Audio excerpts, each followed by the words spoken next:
সুন্দর মুহূর্তে আমরা পেয়ে গিয়েছি আমাদের স্কুলের সভাপতি মহাশয় মাননীয় গোপীনাথবাবুকে দু চার কথা বলার জন্য অনুরোধ জানাচ্ছি।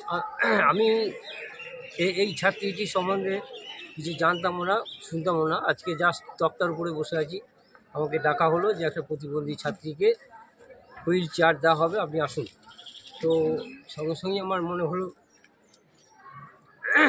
শিক্ষক শিক্ষিকারা ছাত্র দরদি, এটা একটা জ্বলন্ত উদাহরণ বা প্রমাণ। এটাকে আমি সাধুবাদ জানাচ্ছি।